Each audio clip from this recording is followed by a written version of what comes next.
Back. Very important to get quickly into the conversation with Colonel Tom Manion, the father of Travis Manion, the co-author of the new book, Brothers Forever, the enduring bond between a Marine and Navy SEAL that transcend their ultimate sacrifice. Colonel, first of all, we just have to thank you and your family for your son and his sacrifice and extend our deepest sympathies. Mindful of that, this book must have been very difficult for you to write, was it? Well, it wasn't, JD. I mean, it was certainly hard at times to go back and relive a lot of those things. And in a way, it was also hard to hear some of the stories that I didn't even know about. But the other side of it was that, you know, I finally knew the whole story. I got a chance to talk to a lot of the Marines that served with my son, gave me a lot of insights about what he was doing on his last tour in Iraq, and you know, spent a lot of time talking to Navy SEALs that served with Brendan and got a lot of insight on Brendan and his incredible service in Afghanistan. So good and bad, I guess. Your son was very close with Brendan. How did the two become friends, and how important was it to your family that they be buried together? Well, they met at the Naval Academy, and they just really connected with one another. They both came from big families. They were really Catholic, family right? people. Yes, absolutely. Brendan and Travis, and you know, they both played sports at Navy. Travis was a wrestler. Brendan was a lacrosse player, and they were very competitive. They were leaders in their class. They were great in the classroom. I heard they would taunt each other. That they were that did competitive. A lot of that too, and yeah. They competed and they pushed each other. They really pushed each other to make each other better.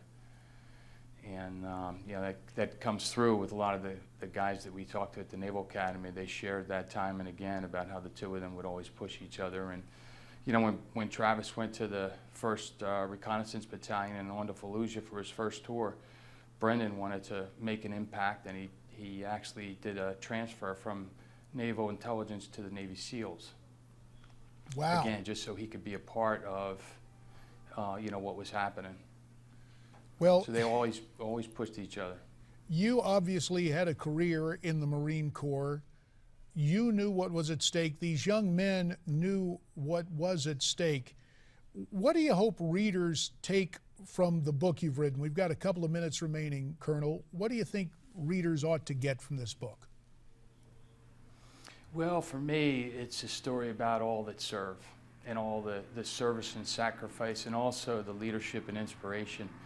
And for me, you know, writing a book, not for that 1% of our military community, but for the 99% that really need to be more connected with our military families and know and appreciate who these guys are. So it's the story of Brendan and Travis, and certainly there's some times in combat, but it's as much about their friendship and, you know, their families and what happens, you know, afterwards, what the families need to do to pick up and move on. And so it was more for the other 99%. Has this helped you heal? Well, it certainly has helped. Yeah, it's certainly been good to be able to get it down on paper and to share the story and to talk to other Americans about what the sacrifice is all about and share what these guys stood for and why it's so important that all Americans need to really understand our military, understand these people, get to know them, and share in what they do for us, the service and sacrifice, share in the brotherhood that they have, and understand why they're such patriots and why they love this country and why they do. Colonel, our time is growing short, unfortunately. 15 seconds. How can people find out about the Travis Manion Foundation? Yes, travismanion.org. We've got a foundation that we set up after we lost our son, and we're out there working with the veterans, families of the fallen. And we see it there. And Colonel Tom, next generation. We apologize that our time has grown short. We thank you for your service and obviously for the sacrifice of your son. That'll do it for us today. See you back tomorrow. Stay brave, stay free, stay tuned.